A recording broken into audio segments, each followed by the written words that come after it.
সক্ষমতার অনন্য নজির স্থাপন করল ইরানের আকাশ প্রতিরক্ষা ব্যবস্থা। প্রথমবারের মতো ইসরায়েলের $1 কোটি সমমূল্যের ড্রোন ধ্বংস করেছে আইআরজিসির এয়ার ডিফেন্স সিস্টেম, যেটিকে তেহরানের জন্য ব্যাপক সাফল্য হিসেবে আখ্যা দেওয়া হচ্ছে।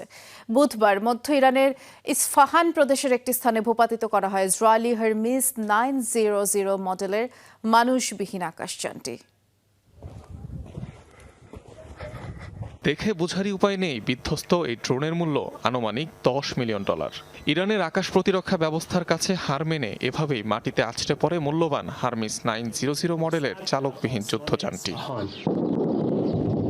ইসরায়েলের অত্যাধুনিক অ্যাটাক ড্রোন হারমিস 900 লক্ষ্য করে চালানো হামলার ভিডিও প্রকাশ করেছে ইরানি কর্তৃপক্ষ। দাবি, নজরদারি করতে ইরানের আকাশসীমায় পৌঁছানোর পরপরই ভূপাতিত করা হয় আকাশযানটিকে। ব্যবহার করা হয় surface two air type missile. ইরানের প্রতিরোধে ড্রোন হারানোর কথা স্বীকারও করেছে আইডিএফ। জানিয়েছে ভূপাতিত হলেও নেই তথ্য ফাঁস হওয়ার কোনো ভয়। তবে এ ধরনের গুরুত্বপূর্ণ সামরিক যান প্রতিপক্ষের হাতে গেলে নকশাসহ গুরুত্বপূর্ণ তথ্য পাচার হওয়ার সম্ভাবনা থাকে।